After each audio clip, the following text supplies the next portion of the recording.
Hello everyone, this is Dr. Smita A. Patil from P.R. Pote College of Engineering and Management, Amravati.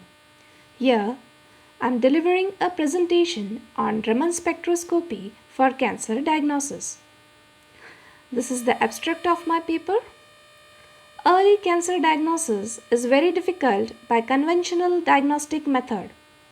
Most of the biological molecules are Raman scatterers, and hence Raman spectra can capture a fingerprint of specific molecular species and can therefore be potentially used for biomedical applications. In the present work, we have discussed the difference between Raman and fluorescence spectra. We have reviewed the literature and analyzed the normal and cancerous samples by recording their Raman spectra. Conventional method of cancer diagnosis. Biopsy is the conventional method of cancer diagnosis. Biopsy is the removal of tissue from any part of the body to examine it for disease. Complications that arise from biopsy may include bleeding, infection, accidental injuries to adjacent tissues or organs. Also, precancer such as dysplasia and carcinoma in situ, which are only 0.2 to 1 mm thick, are very difficult to detect by biopsy. So, in order to remove these drawbacks, new techniques for cancer diagnosis can be developed. Tissue autofluorescence spectroscopy can be successfully used to diagnose early cancer, but it has some drawbacks as the spectral features are broad and show less specific difference between normal and cancerous tissue. Most of the biological molecules are Raman scatterers. Raman spectra exhibits sharp spectral features and thus provides more information about a given tissue. Here, diagram showing the fluorescence and Raman scattering. Here, the literature review is given. Several groups have studied the potential of Raman spectroscopy for detection of breast cancer. Raman spectroscopy of various gynecologic tissues were first studied by Alfano et al. Characteristic Raman feature of normal tissues and malignant tumor from the cervix, uterus, endometrium, and ovary were studied.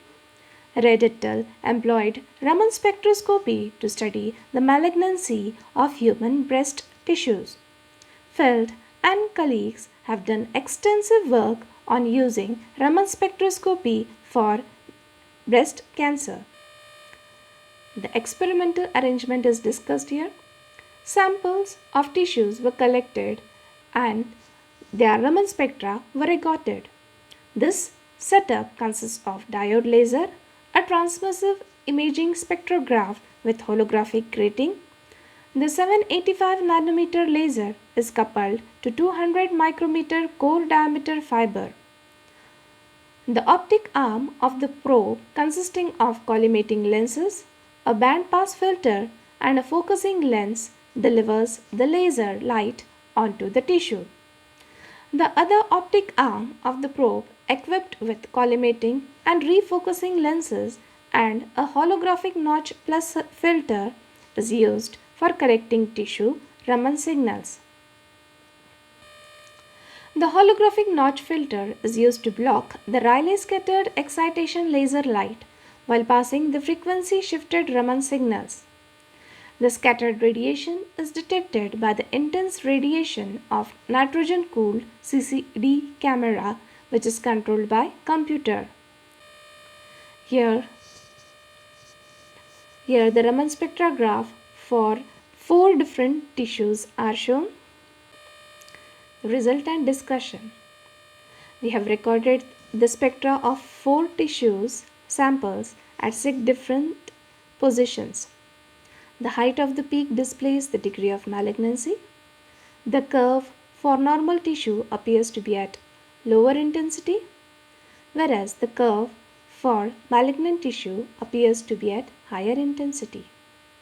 Also, the peak of the curve shifts to a longer wavelength as spectra moves from normal to cancerous cell. For example, the peak at 1425 cm inverse for normal tissue in first sample attributes to collagen.